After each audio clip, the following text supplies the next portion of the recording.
Seriously சொல்லணும்னா பிரியங்கா இவ்வளோ மோசமான ஒரு ஆளா இருப்பாங்கன்னு சத்தியமா எதிர்பார்க்கலங்க. ஏன்னா இவ்வளோ நாள் பார்த்தீங்கன்னா மணிமேகலைக்கும் பிரியங்காக்கும் சண்டை. ஸோ அதுக்கான கரெக்டான ப்ரூஃப் வந்து பார்த்தீங்கன்னா கிடைக்கல. பட் இப்போ வந்து பார்த்தீங்கன்னா ஆடியோ வந்து லீக் ஆயிருக்கு. அதாவது பிரியங்காவும் மணிமேகலையும் சண்டை போட்டாங்களா, ஸோ அதுக்கான கிளியர் ஆடியோ பார்த்தீங்கன்னா லீக் ஆயிருக்கு. ஸோ அந்த லீக்டு ஆடியோ முதல்ல என்னன்னு ஃபர்ஸ்ட் கேளுங்க, அப்பதான் கிளியரா புரியும்.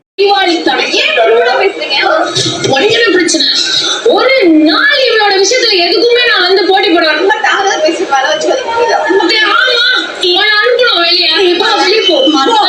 நீங்க எப்படி எல்லாம் பேசுறீங்க, irresponsible பேசுறீங்க. அதுதான் நான் எப்படி பேச நீங்க சொல்லுங்க. ஒரு நாள் ஒரு பேச்சு பண்ணி யார் வெளியே போறா பாப்பா. உங்களுக்கு வெட்டியா இருக்கீங்க, வேற எங்கேயாவது தவிர டிஸ்டர்ப் பண்ணுறது. ஆக்சுவலாக மணிமேகலை என்ன சொல்கிறாங்கன்னா, இந்த மாதிரி கத்திக்கிட்டே இருக்காதீங்க, எனக்கு டிஸ்டர்ப் ஆகுது அப்படின்ற மாதிரி சொல்கிறாங்க. நான் உங்கள் விஷயத்தில் வரவே இல்லை அப்படின்ற மாதிரி பிரியங்கா சொல்லிட்டு இருக்காங்க. இதில் முக்கியமான விஷயம் நோட் பண்ண வேண்டியது என்னன்னா, நீ கிளம்பு போ அப்படின்ற மாதிரி பார்த்தீங்கன்னா பிரியங்கா சொல்கிறாங்க. ஸோ அதுக்கு மணிமேகலை வந்து இந்த மாதிரி சொல்கிறாங்க, ஏன் இந்த மாதிரி ரூடாக பேசுகிறீங்க அப்படின்ற மாதிரி கேட்குறாங்க. அப்படி தான் பேசுவேன் அப்படின்ற மாதிரி பிரியங்கா வந்து ஆக்சுவலாக சொல்லியிருக்காங்க.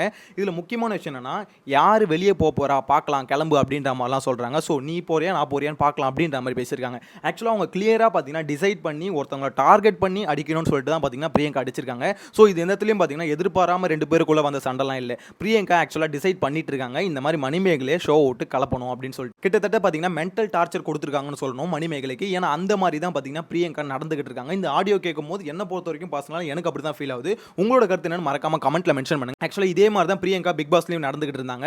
இதுக்கு ஒரு கிளிப் வந்து நான் போடுறேன், அதை முதல்ல பாருங்க. நிருப்பு வந்து பார்த்தீங்கன்னா பிரியங்காவை பற்றி கிளியராக புட்டு புட்டு வச்சிருப்பாப்ல அப்பயே. அது முதல்ல கேளுங்க.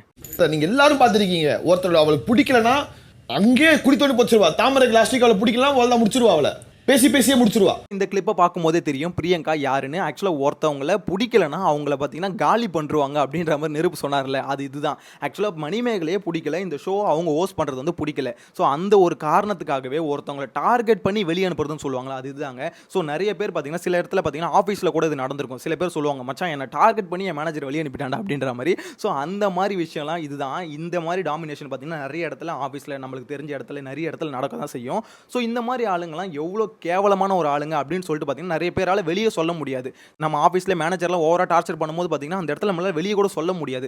பட் மணிமேகலை பார்த்தீங்கன்னா இந்த இடத்துல ஓப்பனாக இவ்வளோ போல்டாக பார்த்தீங்கன்னா வெளியே வந்து மணிமேகலை வந்து வெளியே வந்தது காரணம் அந்த ஃபீமேல் ஆங்கர் தான், பிரியங்கா தான் அப்படின்ற மாதிரி சொன்னதெல்லாம் பார்த்தீங்கன்னா சீரியஸ்லி சொல்லணும்னா ரொம்பவே போல்டான விஷயம். ஏன்னா இதுக்கு முன்னாடி பார்த்தீங்கன்னா நிறைய பேர் நிறைய ஆங்கர்ஸ் ஃபீமேல் ஆங்கர்ஸ் பார்த்தீங்கன்னா பிரியங்காவில் பாதிக்கப்பட்டிருக்காங்க. ஸோ அவங்களாம் பார்த்தீங்கன்னா இப்போ மணிமேகலைக்கு சப்போர்ட் வந்திருக்காங்க. யார் தெரியுமா? ஆக்சுவலாக அனிதா சம்பத் இருக்காங்களே, அவங்களும் பார்த்தீங்கன்னா சப்போர்ட் பண்ணியிருக்காங்க. இதுக்கு ஒரு கட்ஸ் வேணும் அப்படின்ற மாதிரி சொல்லியிருக்காங்க. மணிமேகலை இப்போ ஒரு ஹிட்டான ஒரு ஷோலேருந்து பார்த்தீங்கன்னா வெளியே வரும்போது தான் இவ்வளோ பேச்சு பொருளாகுது. அது மட்டும் இல்லாமல் பிரியங்காவுக்கு இப்போ எதிராக செமையான ஒரு ஆதாரமும் கிடச்சிருக்கு. ஸோ இந்த இடத்துல பார்த்தீங்கன்னா பிரியங்காவால் எதையுமே மழுப்ப கூட முடியாதுங்க.